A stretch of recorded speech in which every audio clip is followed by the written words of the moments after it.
Let me give you a brief introduction of her academic and professional background. She is the senior mathematical statistician in the economic directorate of the U.S. Census Bureau. Jenny holds a graduate degree in applied statistics from the George Washington University and an undergraduate degree in mathematics from Oberlin College. She is an American Statistical Association Fellow, an elected member of the International Statistics Institute, and will serve as an NASA Vice President-elect in 2023.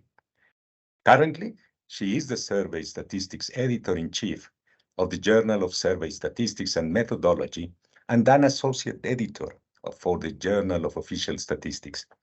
She has published papers on a variety of topics related to complex surveys in several journals, including the Journal of Official Statistics, Journal of the Royal Statistical Society, Series A, Survey Methodology, Annals of Applied Statistics, International Statistical Review, Journal of Survey Sampling and Methodology, and Public Opinion Quarterly. And now, without any further spoilers, since I'll keep my comments until after the presentation, I give the floor to Jenny. Well, good morning. This is very exciting. I'm going to attempt to share my slides and hope that this works. So I apologize in advance if it doesn't. This always seems to be the most difficult part for me of a presentation. So can someone tell me what you're seeing? Are we seeing? We're still seeing you. Still seeing me. All right, let's try this again then. That's what I feared. All right. We're going to do share, and I'm going to share window. All right, now we're going to try this again. The mic is off. My mic is soft. Okay. My mic is soft. How about my slides? Are they visible? Now we can see them. Yes. Okay, excellent. Now I need to figure out what to do with my mic, and then we're in business. So let me see if I can't make my mic up. How is this? Ow. My voice is quite loud to me. All right, excellent. Terrific. All right, so I always like to start things off with a minor crisis of organization. I'd like to begin by thanking you for this invitation. I always enjoy sharing what we do at the Census Bureau and the Economic Directorate in particular, and I always appreciate feedback and suggestions. So I'm very grateful for this opportunity. I'm going to try to finish my slides in 40 minutes or less so that we have plenty of time for questions or comments. Before I start, I want to begin by acknowledging all of the colleagues that have been working with me on this project. And I want to be brutally honest and say the list just keeps getting longer as we get closer and closer to implementing this brand new survey in production. We are taking more and more people to help us do that. But for now, I'll just acknowledge people who worked with me on the sample design work. So I want to start with some preliminaries because I'm not very aware of people's background in economic programs. So let's start with just some basic definitions. And if you already know them, this is a good time to take a 1-minute coffee break. A sector. A sector is an area of the economy in which businesses share the same or related business activities, products, or services. So think of the sector as something very broad, like retail trade, or wholesale trade or manufacturing industries. Gives you an idea of the class of businesses you're talking about, but not a lot of detail. The detail comes as we think about the industry. An industry is a group of companies that are related based on their primary business activities or services. And the way we identify an industry for a particular business is through its industrial classification, which is just a code that we assign to an individual business, and it's usually based on the business's largest source of revenue. So if you want to think of a sector as retail trade, think of an industry as like a grocery store or a department store, and the classification being the code that goes with a department store or a grocery store. An industrial classification is going to be very important because periodically throughout this talk, I'll talk about that and I'll say NAICS. And NAICS is the industrial classification coding system that we use in North America, the North American Industry Classification System. The most important thing to know about NAICS is that the digits in a NAICS code indicate the level of detail used for classification. So more digits implies more criteria. And I have an example here. This is an example from the retail trade sector. So if you move from left to right, a NAICS 3 code of 452, that's 3 digits, is just general merchandise stores. That gives you an idea of the business that you're working with, but not a lot of detail. If you move a little bit over to the right, you see that we have 2 NAICS 4 codes, one for department stores and one for everything else, general merchandise stores, including supercenters and warehouses. And if you move all the way over to the right, where you see we have now 6-digit codes, department stores hasn't gotten any more granular in terms of definitions, but we've actually split that NAICS 4 code into 2 separate 6-digit codes, one for warehouse clubs and supercenters, and one for other general merchandise stores. So the more digits, the more details are required for classification, possibly the fewer units we may have in that particular classification in a sample. Okay, a few more definitions before I roll into the actual sample design. The first one is an establishment. That is a single business location. So I have some pictures here to sort of show it's anything that you think about as just being the business that you walk across in the street, the store, the warehouse, the plant, the bookstore. The company is any formal business entity for profit. So it could be a corporation, it could be a partnership, it could be an association or a proprietorship. That's a lot of words to say. A company can be one or more establishments. In this example, we have a mom and pop hardware store. If you look here, it says this is a subsidiary of Global Dynamics. Global Dynamics is the company. Mom and pop hardware store is an establishment associated. If it's a multi-unit company, we expect there to be a lot of establishments associated with this company. By a lot, I mean more than one. So in this example, Global Dynamics has 3 different mom and pop hardware stores and a warehouse where they store the things that they sell there, and maybe even a plant to build them. And a single unit company is easier to think about. This is where the store is the company. So establishment company, those are the big cornerstones of what I'm going to talk about. Many people call a company an enterprise. I probably won't do that, but I may slip. Okay, so right now in 2022, we have 6 separate annual surveys that measure different parts of the economy. Each of these surveys has a different sampling unit and produces estimates at slightly different levels. Prior to the pandemic, we asked the National Academy of Sciences to come in and review our economic programs, in particular our annual economic programs, and make some recommendations on how we could be more accurate and efficient. They published a book called Reengineering the Census's Annual Economic Surveys, and their primary recommendation is that we replace all 6 of these annual surveys with one unified annual integrated economic survey. So the acronym for this is AEIS. Initially, we called it AIES. Our associate director has forbidden us from doing that. So this annual economic survey, integrated economic survey, is going to combine all of these surveys. Our first question as survey designers is, what should our sampling unit be? Well, we have 2 big sources of response burden in our economic programs. One are our very, very large companies. These companies tend to be very diversified and work in several different sectors of the economy. And because they contribute so much to different parts of the economy, they tend to be sampled in more than one survey. So one way of reducing respondent burden for those larger companies is to think about making the sampling unit equal to the company and sending them one collective form.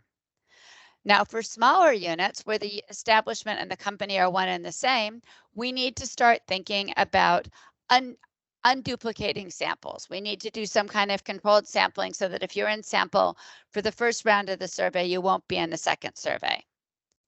But for the annual integrated economic survey, our sampling unit is going to be the company. And that's going to cause all kinds of interesting sampling problems that I'm going to spend the majority of my talk discussing. New survey, what are the requirements for this new survey in terms of publication requirements? Well, we're going to start off by publishing exactly what we publish now. We're going to publish industrial estimates for the total country. And we have a variety of items for which we publish what we call national industry estimates. I've just listed a few ones here.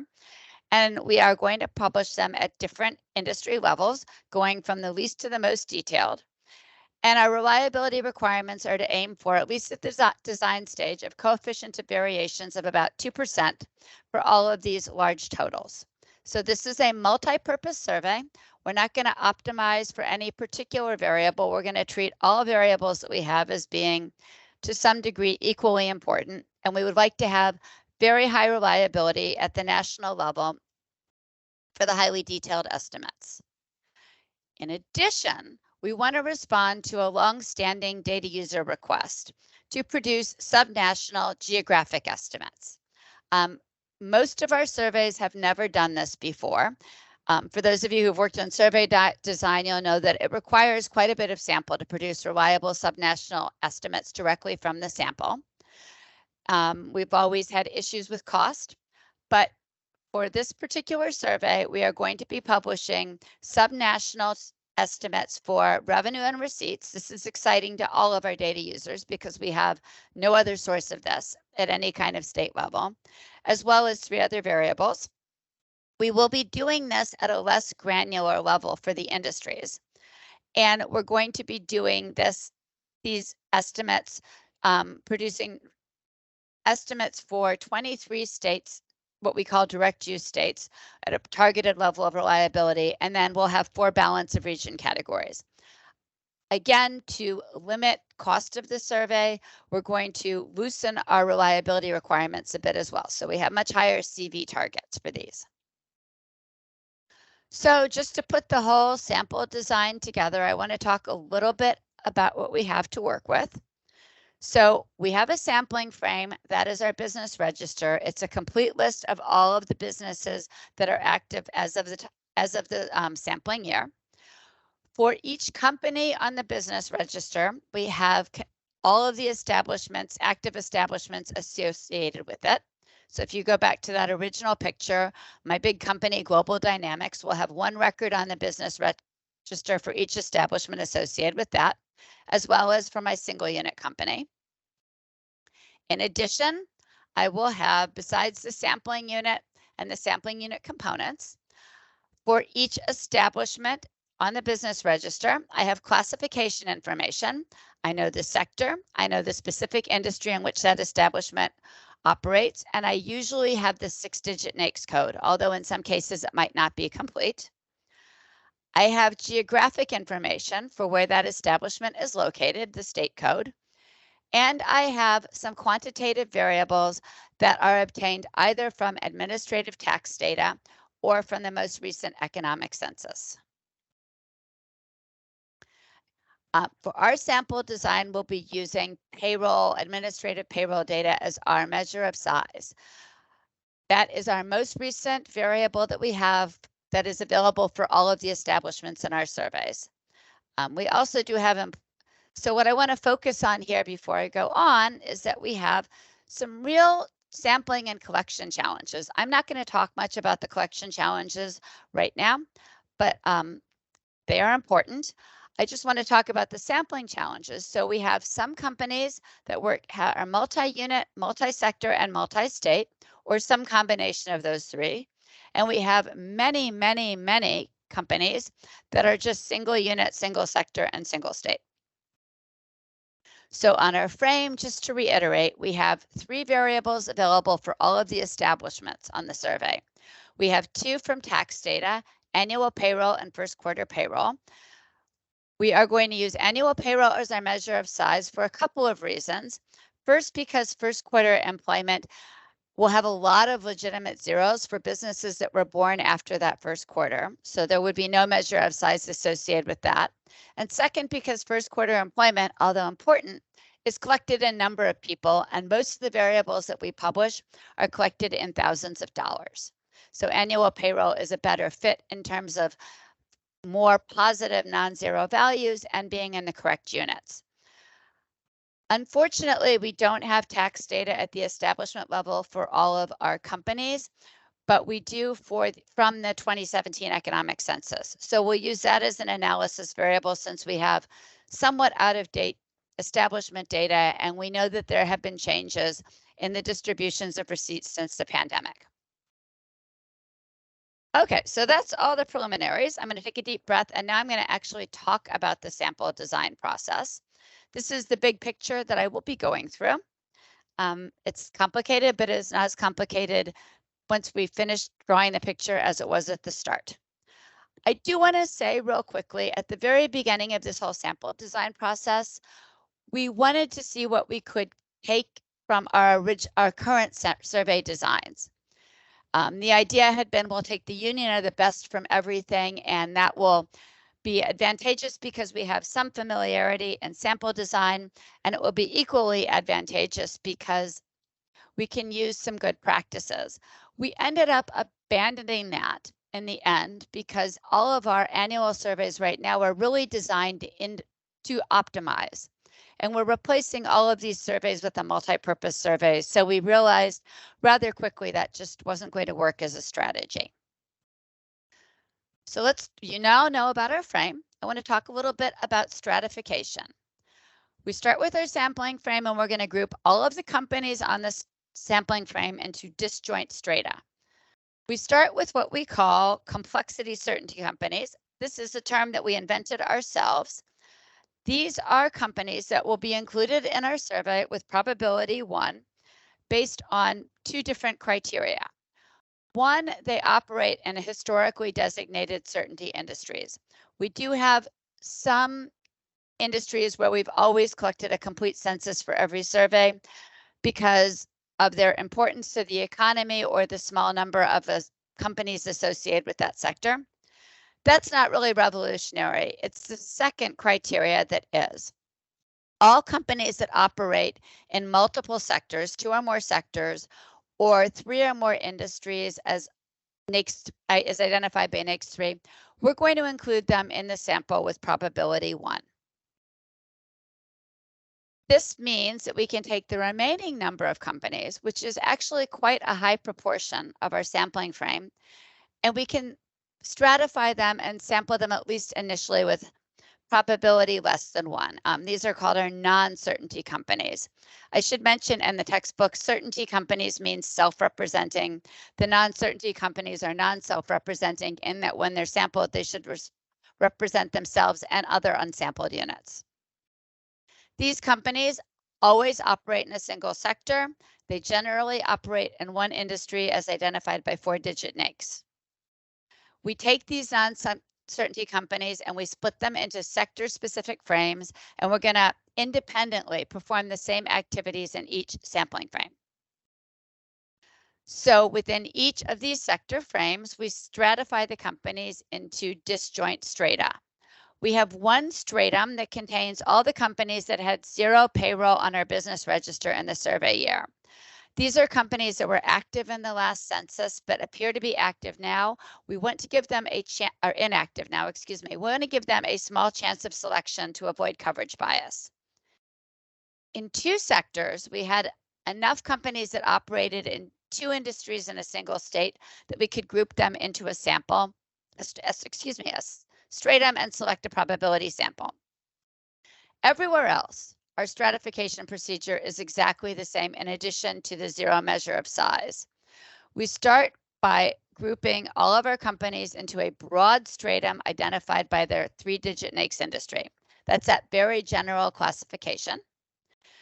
We have one strata within each 3-digit NAICS that contains companies that operate in that same 3-digit NAICS but operate establishments in more than one state.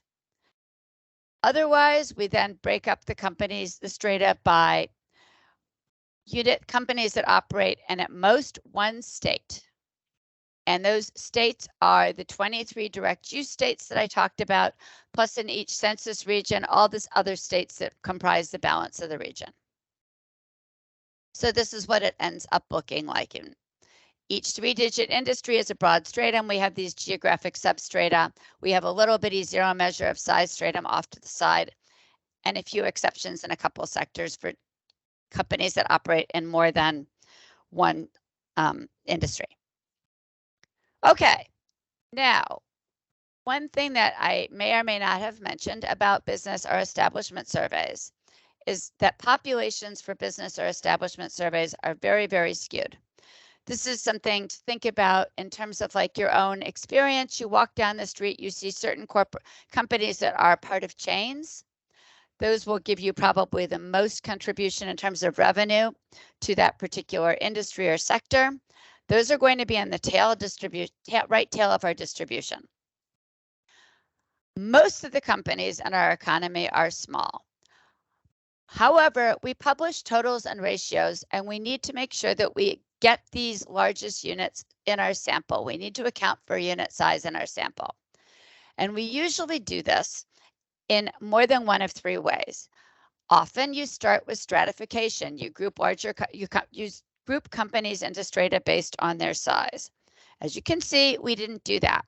We actually stratified based on geography to get accurate subnational estimates in terms of representation in the states. So we're going to have to do this through our allocation procedure and through our unit inclusion probability procedure. So let's talk about allocation. How am I going to account for different unit sizes in my sampling procedure? Well, I need to digress again. This is a multi-purpose survey. So if you go back to your sampling textbooks, one of the traditional ways of handling allocation for a multi-purpose survey when you're not optimizing is you take your sampling units, you carefully put them into disjoint strata based on size. I didn't do that, but let's remember that that's what you should be doing. One strata will have the units with the biggest value per unit and the smallest number of units, working your way down to the smallest value per unit and a large number of units. So go back to the textbooks. They'll tell you if you don't have something you're optimizing on, you use proportional allocation. You have the same sampling rate in each survey. If we do that, you'll see already we're not going to have a very pleasant sample for us. In stratum 5, where our largest cases are, we're only sampling 1 unit. That's not going to give us accurate totals, and we're sampling way too many units in stratum 1. So we need to get measure of size into our allocation procedure. So we say, okay, we'll sample proportional to measure of size. We'll take the stratum's measure of size divided by the total measure of size in the sector, and that's how we'll do our allocation. And things start to look a little bit better. We're definitely sampling more units from that large unit strata and fewer units from the smallest strata, but it's still a little bit heavy on that smallest strata. So we're going to So we're going to borrow a page from Stats Canada's book, and we're going to sample proportional to the square root of the aggregate measure of size. That's called power allocation. And now things work out pretty well for us. Except, so that's the start. Keep that in mind. Remember power allocation. What we actually do, so we take a small sample size in this 0 measure of size stratum. Because we want to be able to reserve some sample for future samples, we designate any stratum containing 15 or fewer units as certainty. So we're to take a complete census in there. Now we can always make sure that our sampling fractions are 1/3 or less. And now we're going to do our allocation procedure. Of course, I still haven't accounted for unit size in either of the things I've shown you, so now I will. And I also need to keep in mind that the number of companies can vary greatly by stratum. So we have a 2-step allocation process. The first thing that we do is we do a proportional allocation to the next 3 industries within our sector. So in this fictional example, I have 2 industries. I have 5 different stratum per industry, a multi-state strata and 5 state strata. The y-axis, I have the total measure of size for the strata, and I have the number of companies next to each of these colored dots. My overall sector level sampling fraction is about 5%. I proportionally allocate to each of these strata so that I'm sampling 48 sample from stratum AAA, which is much smaller in terms of number of companies, and I'm proportionally allocating 952 sample units to stratum AAB, which is much larger. Then within each of these broad next 3, I'll use the power allocation procedure I just talked about. So I take the total measure of size and I take the square root, so that compresses all the units down to about the same level. And then I do my hour allocations. And what you can see here is on that top row for stratum AAAA, I'm doing exactly what I want. In that 2+ stratum, I'm sampling a larger proportion of units, which makes sense because I should have my larger units in companies that have establishments in more than one state. And everywhere else, I pretty much equalize the sampling fractions. In AAB, I have a big problem now. In that state of Missouri, that third stratum over from the left, I have a lot of companies relative to the other strata, and I'm not really sampling enough from them. So what I will do is I will increase the sampling fraction here, and I will reduce the sampling fraction in the other state strata and end up equalizing that way. So it's a kind of complicated procedure, but it ends up working pretty well for us, and it takes into account the strata with the larger companies and the strata with the larger number of companies. And now I've gotten allocations that take unit size into account. So I'm starting to think about that in my design. Next, I want to compute inclusion probabilities for each company. Okay, for each company, I need to remember that not all companies are going to be equally important at certain levels. I have to produce 2 sets of estimates from the companies for this design, one for the national industry estimates and one for the geographic estimates. And I need to think about the company's contributions at each levels. As I just said a second ago, I need to take into account that not all units are going to contribute in the same way. For example, you could have a small company at the national level that's very, very important to a state total. Or you could have a medium-sized company at the national level that has several small establishments and that don't contribute very much to state estimates. So what we're going to do is a process that takes both of these into account. We're going to start by creating our sampling units from the frame. We'll just add up all the establishment data to get our company measure of size. Our company is going to be the sampling unit. We need to remember that. And we'll stratify our companies, as I already talked about. Then we're going to think about the inclusion probabilities for each company. So for each company, we're going to create pseudo units based on activity for each industry in which the company operates in. So if you look at company 1 on our frame, it operated in 2 different NAICS 6. I create 1 pseudo unit for each NAICS 6 by adding up the measure of size in each of those. And then companies 2, 3, and 4 operated in different industries. So they just get 1 sampling unit, 1 unit because 1 pseudo unit because they only operated in 1 industry per company. I then compute a probability of selection as though these pieces of companies were going to be sampled in these particular NAICS industries. So I perform sort of an artificial stratification. So you see here, I've got those pieces of companies, those pseudo units grouped into their strata. I have their measure of size. I have an inclusion probability in those fake strata based on the proportion of measure of size that each of those companies, each of those pieces contributes to the pseudo strata. For companies 2, 3, and 4, my national inclusion probability doesn't change. For company 1, because if I were going to sample based on its national industry activity, I could have sampled it in either that's industry 6 A's or 5 A's plus a B.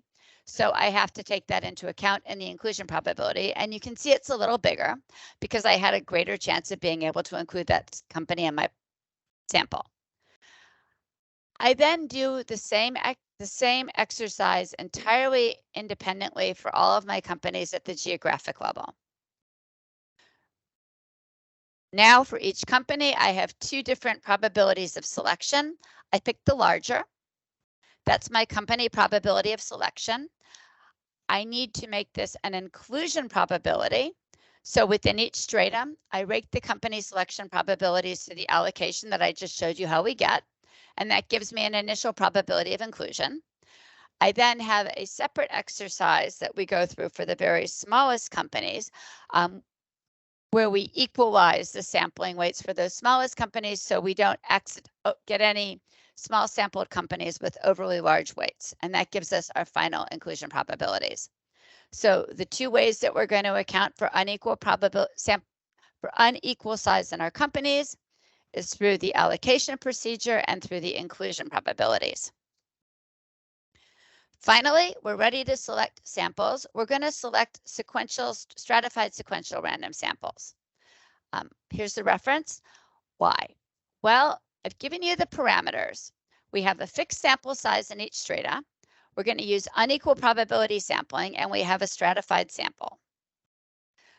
We would like our realized sample to have sampled companies from each level of NAICS that we're interested in within that 3-digit NAICS broad stratum. We have a balance of region category for each region, and we'd like to sample companies from every state that's in that balance of region. And we have all these variety of company sizes. So we'd like to do some kind of within stratification implicitly, and that implies sorting. So why would we want to do this? Well, let's think about if we were just going to do a traditional probability proportional to size or estimated size sample. So here is an example where I have one strata. All of these companies are in my same NAICS 3 strata. I've got them organized. I've got their 4-digit NAICS industry there. If I just go and select a probability proportional to size sample, I have 40% of my companies operate in 2 of these NAICS 4 categories and 20% operate in 1. I'd like to get representation in all 3 of these NAICS 4 industries because I want to publish eventually. If I just use a regular old probability proportional to size algorithm, in this case I use the SAS probability array select, there are only 2 out of 5 samples where I get representation in to all 3 of these industries, and that makes sense. If you look over to the left at my probability of inclusion, the only unit that I really think has a good chance of being included in more than one sample is unit 10. So the chances of me getting representation in all 4 NAICS is not really very good. However, if I can do some kind of a list sequential sampling, if I can sort in an organized way based on industry and then take some kind of a systematic sample within each of that sorted variable with that sorted list, for example, using systematic sampling, I can get representation in each industry. And in fact, I do. This is great in terms of industry representation, so my implicit stratification works. But as those of us who have taken sampling recently remember, systematic sampling is really pretty terrible for variance estimation. And of course, I'm going to need estimates of variance to evaluate my sample design or publish measures of precision. So I'm going to use an alternative list sequential sampling algorithm that's called stratified sequential random sampling, or Cromie's method. And if I do this, I'm going to get slightly less optimal representation in sample 2. I do not get representation in every single sample, but on the average, I'm doing pretty well. But what's more important is with Cromie sampling, I can estimate the variances. I'm not going to go through the algorithm here. It is challenging, but fun. Jim Cromie is a genius for inventing it. I recommend anybody who isn't familiar with this method to try to do an example by hand and then never do it again. Okay, I'm almost done. Now that I've got my sample selected, the very last piece I need to do is I want to get variance estimates. So I need to compute joint inclusion probabilities from my selected sample so that I can get these variance estimates. This piece is possible because we're using the sequential random sampling. I need the inclusion probabilities because I'm going to be using some form of the Yates-Grundy-Sen variance estimator. I know the inclusion probabilities for all of my sampled units. I need to get the joint inclusion probability of each pair of companies in the sample. It will be 0 if they're not in the same strata. It won't be otherwise. And to get this piece, it's going to be dependent on this full sample design. I'm going to put a quick shout out to Guillaume Chauvet.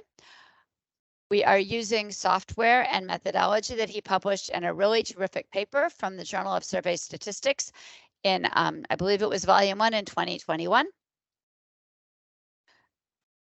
And thank him for that, because otherwise we couldn't do this work.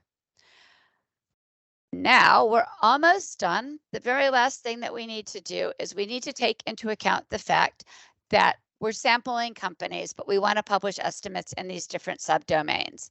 And so we're going to have a post-stratification procedure. So what am I saying here? Well, remember, the sampling unit is the company. So here I have our multi-strate company stratum in my fictional example, and you'll notice that company 1 is operating in 2 different industries. The color of the industry is designated by green or blue, and these are 6-digit NAICS in a 3-digit stratum. All the other companies are operating in the same 6-digit industry, but they're operating in more than one state. I sampled the whole company, so I'm going to get some kind of an unbalanced sample when I try to publish national level estimates for these 6-digit industries. Likewise, for the Missouri stratum, if I wanted to, I have companies 5, 6, and 7. They only operate in one state, but they all operate in different 6-digit NAICS. So on my frame, if I wanted to publish national estimates for the first or second, the blue or the green NAICS, I have a measure of size associated with the establishments that are in that particular industry. And I have contributions from different companies. So you can see for that very first strata, company 1 is contributing to both industry level estimates, as is company 4. But when I select a sample, I'm not going to get all those contributions. So at the design stage, I get my company level inclusion probabilities based on their contribution to both national and state estimates. I select my sample, and you can see here I have some imbalances. So I will do a post-stratification adjustment to correct for those imbalances. And I'll do the post-stratification adjustment separately for the national estimates and for the geographic estimates.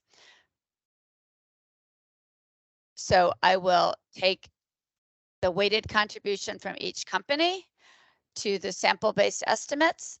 I will take a ratio of the frame measure of size to that estimated measure of size, and I will now adjust the weights accordingly. Oops, I don't know what just happened there. And then I will go ahead. Now I have ratio adjusted estimates. I will include that ratio adjustment factor in my variance estimates.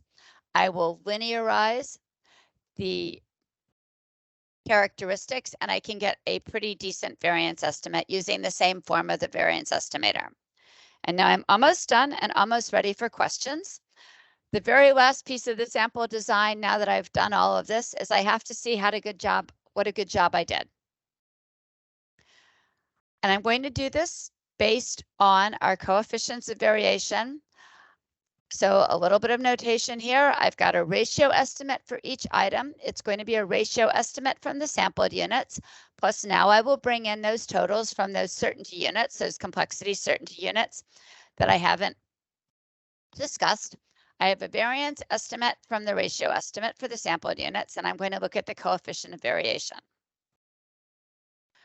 Remember, I have different CV requirements for national and for geographic estimates. I have a very, very small CV for the national estimates and a 15% CV for the geographic estimates.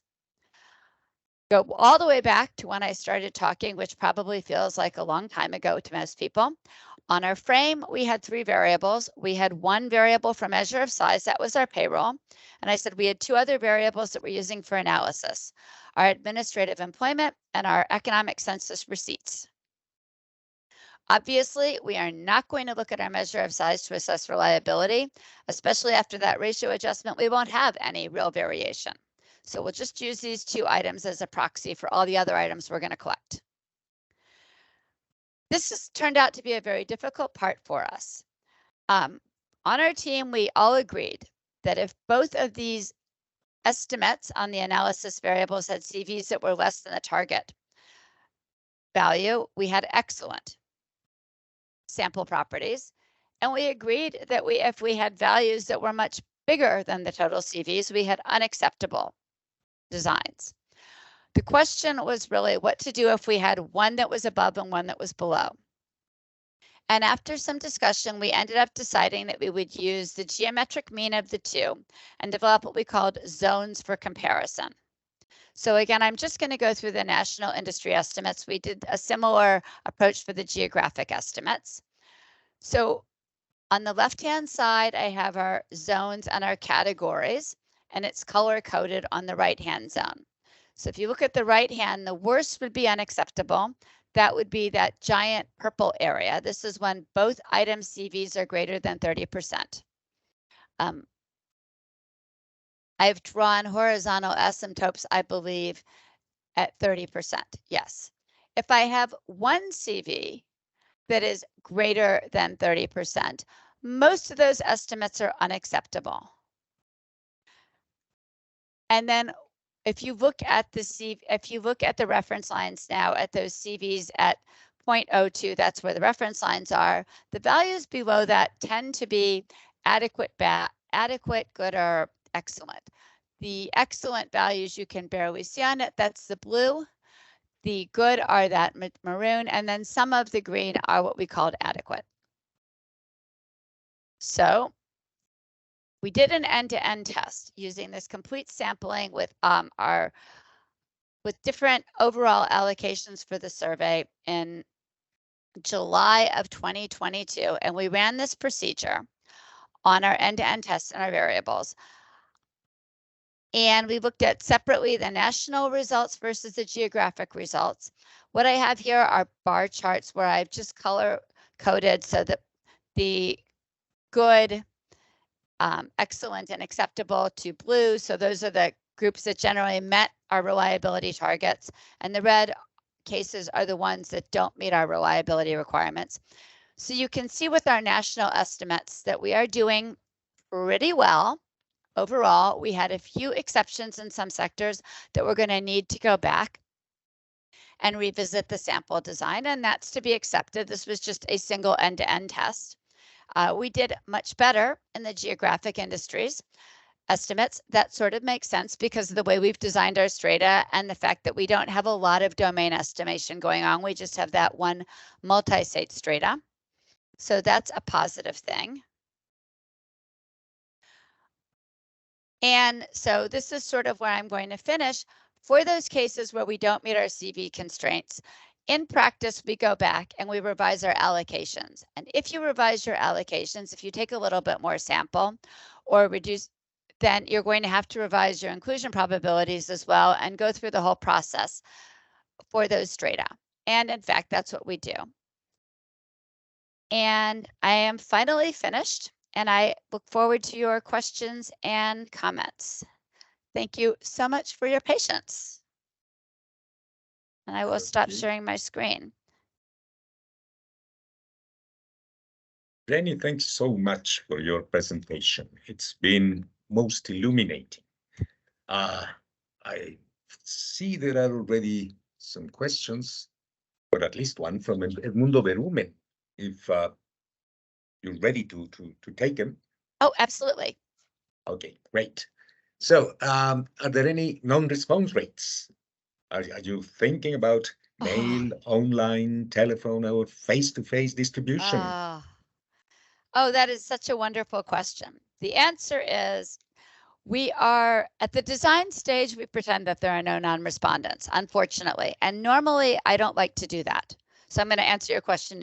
Normally I like to use historic response rates in some way, shape, or form and build that into the allocation. Unfortunately for us, we are doing everything all at once, and we're getting a brand new collection instrument as well. So we expect that response rates may be quite high.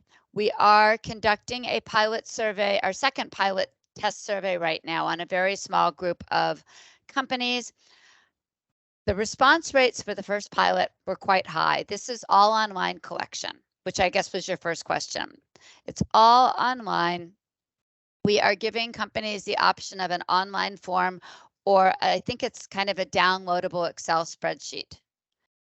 And that's a convenience for the larger companies so that they can send the spreadsheet out to different areas to have it filled out. But it's an all online questionnaire with perhaps in practice, we will have some follow-up from what we call our account managers for the largest companies who will call and contact them. Unit response was problematic in the very first round of the pilot. They've redesigned the questionnaire, and I think it's a little bit more promising. A very big issue for us, though, right now is going to be item non-response. We are asking for a lot of variables, and there is going to be the expectation that some companies will not finish. Right. Yes. So if you invite me back in a year, I will talk about how we're handling the imputation the first year. And then if you invite me back in 2 years, I'll talk about how we're correctly handling the imputation once we have some non-response. That's an excellent question, and it is something that haunts us. Absolutely. I mean, obviously, there's some respondent burden involved in such a large questionnaire. Have you been thinking about automating this collection process using the accounting systems of the companies or something like that? I have not, but our survey design experts are. The questionnaire is really, that's the focus for the first pilot was entirely on that, but they called medium-sized companies. But they are really trying to make this questionnaire as accommodating to the largest companies as possible, and they're working with them. And if you ask me offline, I can give you a contact person for that. She Great. has, or I can put it in the chat. Okay, great, excellent. Yeah. The purpose of this seminar is to try and merge, and in order to help us to make decisions about introducing or not changes in our surveys. So trying to do experiments, but further than that, analyze the data that we collect from those experiments. Have you been thinking in those lines? Are you going to do something like that? Yes, to both. Well, yes, I've been thinking about it, and yes, we're going to do something. It's not necessarily what I think is optimal. I personally think what would be optimal for such a large scale change is to do a year of parallel processing. Unfortunately, we have to go to a new collection system, and they don't have the resources to keep the new and the old at the same time. So what we're thinking of right now is one of two things. Either in year one for the survey, we will ask the companies to report for one item a current value and a prior year value, so that we compare those prior year values to the values that we had in our surveys that ran the year before. So for example, we'll have a 2022, 6 different annual surveys. 2023 will have the one. If we ask in 2023 for the sampled units to report for both 2022 and 2023, we can compare. We could also perhaps construct some artificial estimates using administrative data, because we do have that, but we don't have perfect data for receipts. Those are really the two things that we've been thinking about doing. We will also have a larger scale end-to-end test in August. It's not optimal for us, again, because the decision was made that they would just have one data collection. And so if you're in that test using the new survey, they will let you opt out of being in the annual surveys, which makes evaluation very challenging for us. Yeah. Okay. There are a few more questions. There's one more from Edmundo Berumen. Okay. He's asking whether do respondents know you are using tax data in your design? Does this affect confidence on the Census Bureau?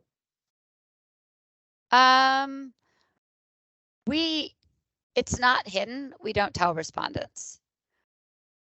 The information that we use, administrative data, are available, but we would not tell respondents that if you don't tell us your payroll, we'll just get it from your tax data. That's not actually necessarily true. So I probably shouldn't have said that, but we don't advertise that. We're really under very restrictive use for tax data in our collections. We don't collect the tax data. That's our Internal Revenue Service. And we have to do a lot of extra steps to ensure that the tax data can never be traced back to the individual respondent in any way, shape, or form through either noise injection or suppression. So it's an option. It's one we prefer not to use except at the design stage. Okay. Great. Sofia Isabel Perez Gutierrez asked, well, thanks you for an excellent presentation. Pondering the design, a very interesting one, she says, but asks what percentage of the sample is considered to be complexity, certainty, or self-represented? What an excellent question. I think it's about 1/6 of our sample. At our last end-to-end test, we had about 45,000 companies that we considered complexity.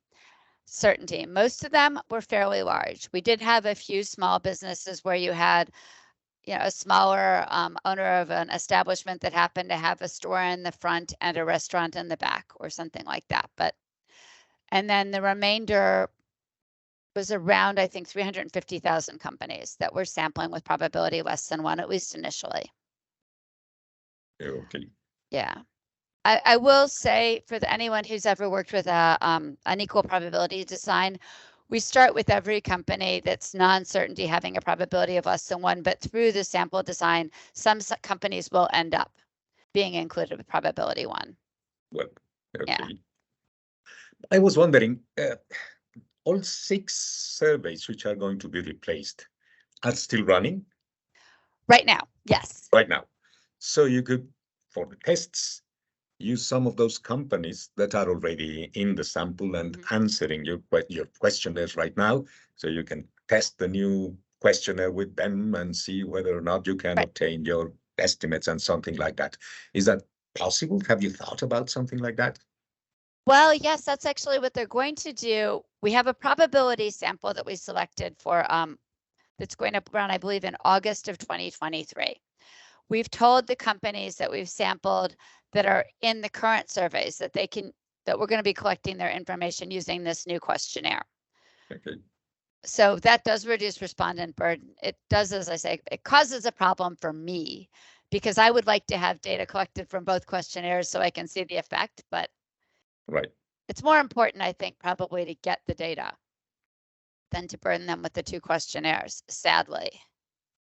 Okay. But, well, you can't always do what you want. Right, So exactly. Okay. Yeah. Well, there are no further questions. Let me just say, Jenny, it's been a real pleasure hearing you, having you with us, sharing your thoughts about this interesting problem. And we'll be very happy to see you again in a year or so, telling us about some new results about this redesigned data survey. Well, thank you again for the invitation. I really appreciated it. And yeah, feel free to follow up with me on questions. I think my email is included in your introduction. So. Right. So we'll be in contact with you pretty soon. Thank you so much again. Thank you. It's been a pleasure. Let's thank Jenny. Thank you, Jenny, for your wonderful presentation. Yes.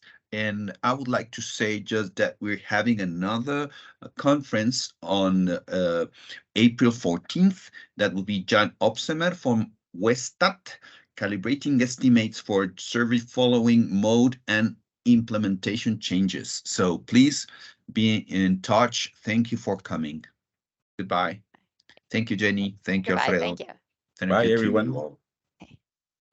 Hasta luego.